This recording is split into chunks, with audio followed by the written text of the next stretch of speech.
Good afternoon and welcome to Willow's Green Permaculture.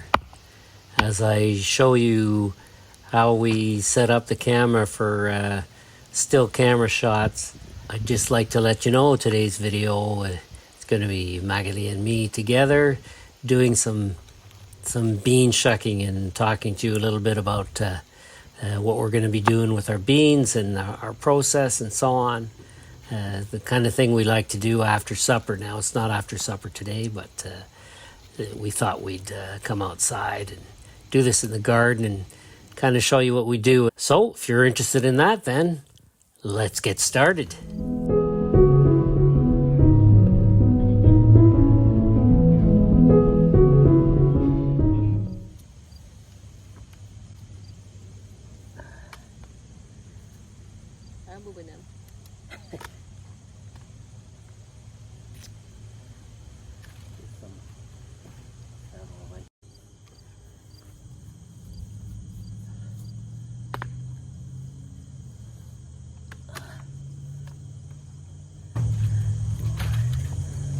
I don't even know the word.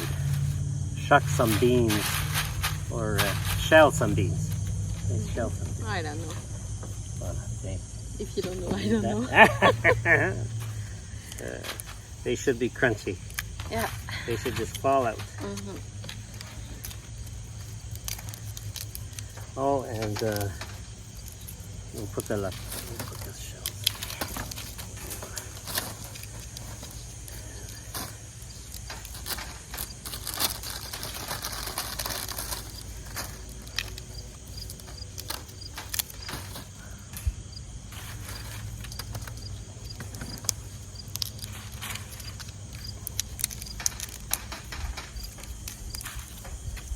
What are you going to do this afternoon outside? This afternoon, just relax a little bit before to do the dinner. And for the dinner, it will be really simple because we have so much preservation process actually. Tomatoes, beans, beets. Yeah, all those beets. Yeah, watermelon. No, those beets you don't have to do anything. They'll be good in the fridge. Just gonna wrap them in a damp towel. It'll be good in the fridge for a couple of weeks. So you don't. You've frozen some beets already, right? Yes. Yes. Yes. You don't have to freeze any others for now. I mean, those can just be there and ready because I'm probably not gonna harvest more beets for at least a couple of weeks. Yeah. Because now what's left is all small. I've harvested all kind of the big ones. Who's this one? Just a little bug. Yeah, but she don't want to leave me. Sweet. Yeah, I don't know. She's kissing me. Look at that. Yeah, that's good. Well, we go sit down there. Okay. Okay, sweet love. You can go over there. Go over there. Great. This is better than me. All those nice colors. Yeah, they're We'll beautiful. show the camera close up later. Yeah. We can. I think we cannot see them. No, we'll show them. Okay. I don't know what's going on with her, so I will let her stay there. Yeah, that's fine. She comes back. Yeah. So yeah, the beets that are left in the garden are all there's at least probably a couple hundred, but they're all quite small, so I'm gonna let them finish growing. Yep. Now that I've taken all the bigger ones. So it's probably gonna be a couple weeks, which means you don't really have to freeze any. You can just let those stay in the fridge and we'll use them as we need them, and in a couple weeks when I do the next harvest, if there are any left, we can freeze them. Okay. And there are still 2 cabbages in the fridge in the garage. Cabbages, yeah. Would you like me to pick some more? Right now, not really, because I have a lot of tomatoes and I need to do my tomato sauce and freeze. No, I don't want to freeze the tomato sauce. I want to do canning. Yep. Yeah. Yeah, I want to can it because it saves a lot of space in the fridge. Mm-hmm. Yeah. Yes. Now those pears, that bucket of pears I picked in today. the fridge or the freezer. Yeah. fridge. Yeah. The bucket of the pears in the kitchen, we can just let those ripen and eat them as we want. And you can do whatever you want with them because they're just the ones that there are tons still left in the tree. Yeah. I just shook the tree today and I picked the ones that fell down. And I'm just going to do that as we run out and just check for any others that fall down. Yeah. But the ones that are that are starting to be yellowish are the sweetest and the ripest ones. They're still green or brown. They're still hard. Yeah. So this, we're gonna get probably at the very least,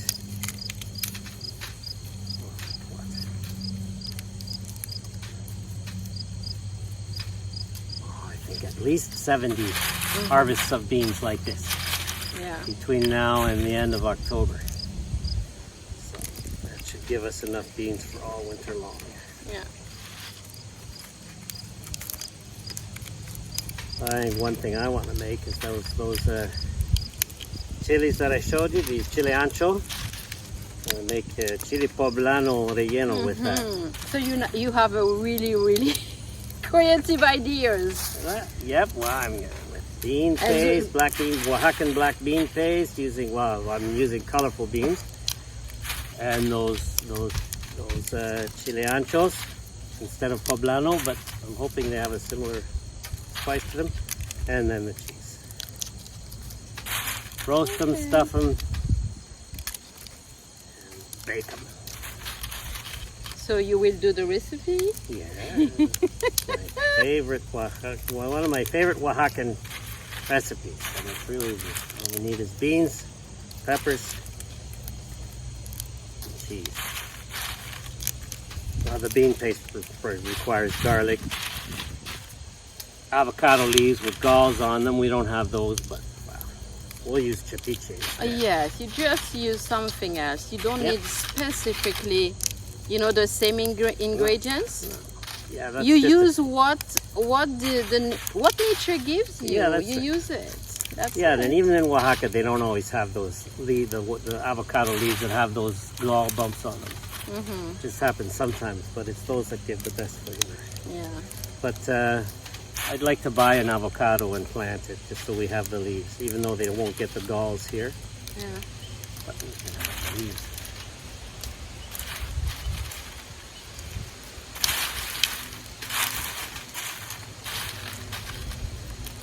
If you want, we can have this conversation in French too. Oh, it's okay, honey. It's okay. I speak in English. At school. Yes. No, I mean so that we can use it on the other channel.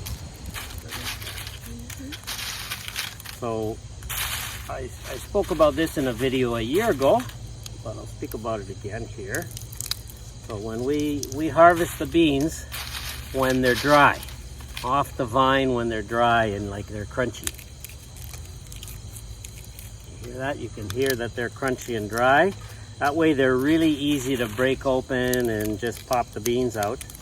And they're also dry enough for storage. So when we harvest them, we will put them in a tray like this with a mesh. Probably leave them in there for about several days, maybe even a week, waiting until we've got enough, let's say, to do this process.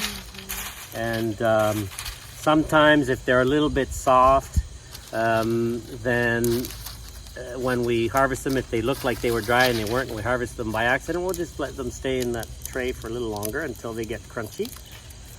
And then when they're crunchy, they're dry enough, and then we'll break them, we'll shell them and put them in another tray like this that has a smaller mesh so the beans don't fall through.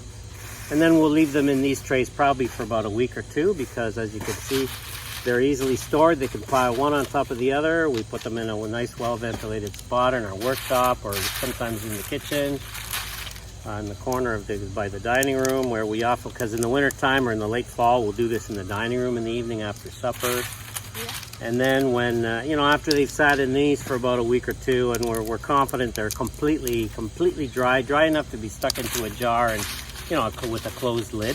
Doesn't have to be hermetically sealed or anything. We just use the regular screw shut lids that don't have a rubber seal or anything on them at all. Like we use pasta jars for our beans because they're nice and big, so we could fit lots in them. They're like almost 2 liters, yeah. And then they last all winter, so it's really great. Yeah, approximately 12 months, and we can do Weissen peas. We can do a dip. What you say? A dip, yeah. A dip. A dip with the beans, and you put a little bit of some spices. You put lemon juice, garlic, and a little bit of hot pepper if you want. This is delicious. Oh yeah, we have lots of them. Yeah, and we do a kind of really Caribbean meal. The name is beans and dumpling. Oh wow, yes, beans and dumpling. Yeah. So we did that too. And sometimes I just add a little bit of beans in a sauce, okay? And I mix everything so for the sauce to be, how can I say, creamy? Creamy? Yeah, okay.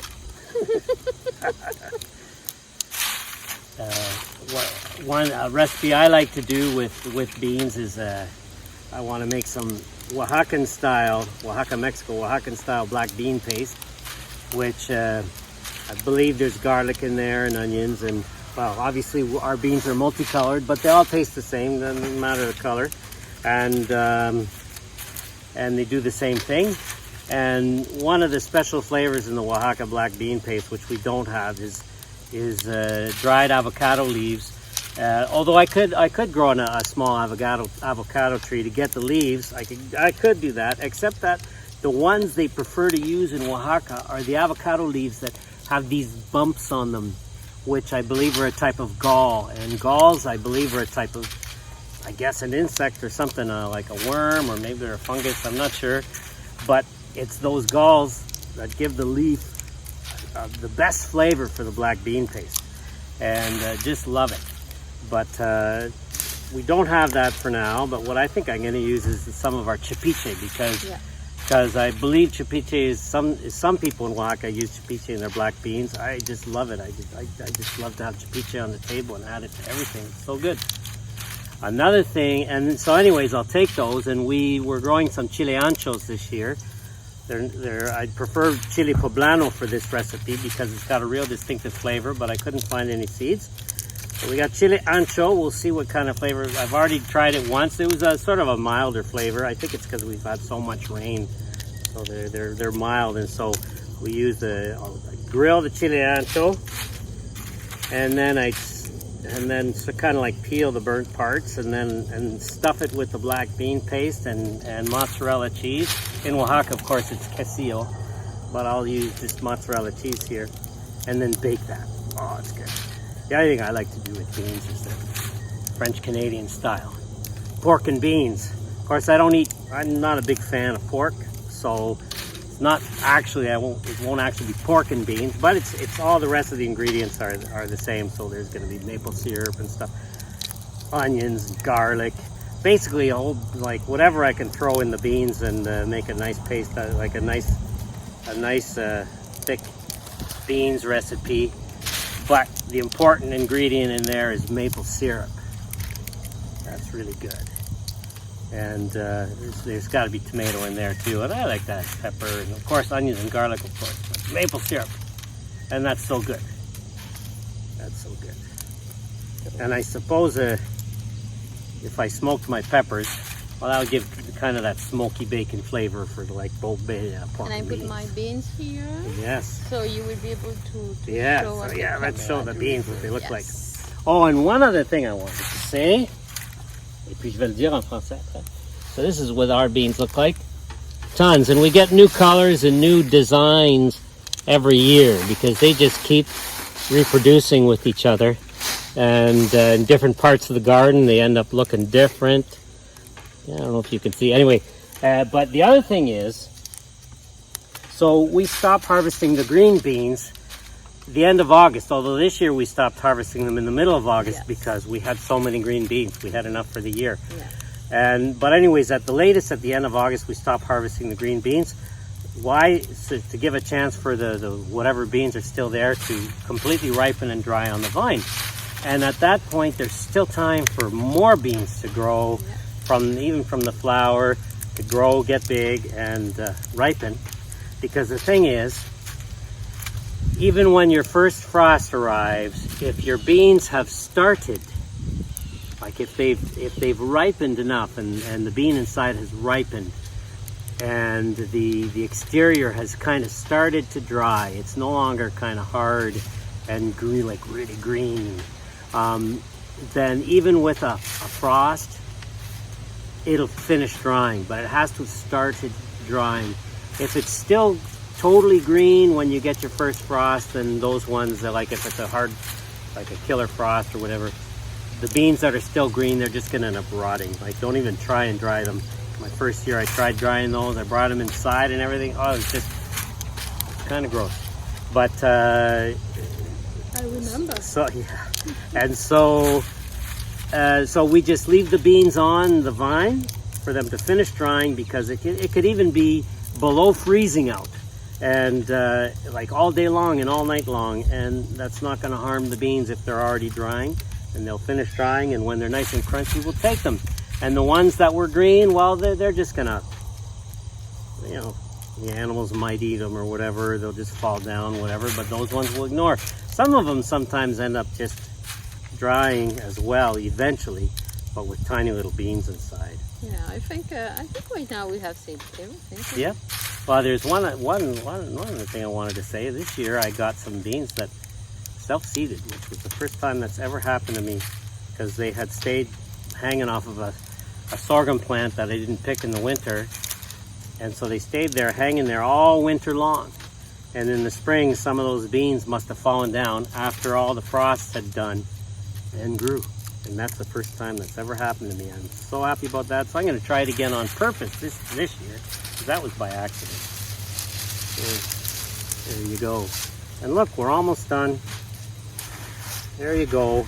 Now, well, we got a few more, but I might let those dry a bit. So, you know, so this is what we often do after supper. We'll just sit and talk and chat and just do this slowly. And it's nice.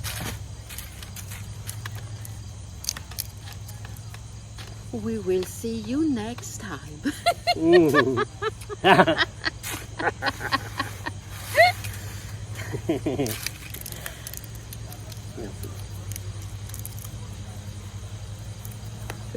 Oui.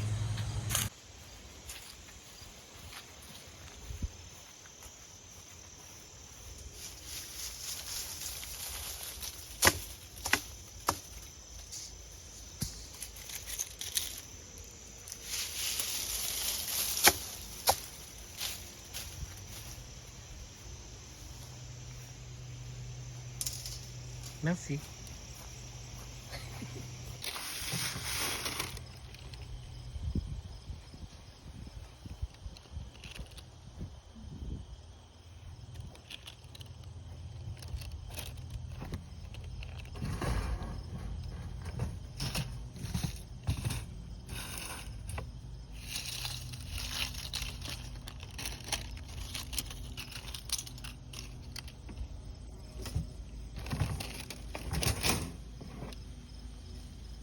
So I hope you liked the video.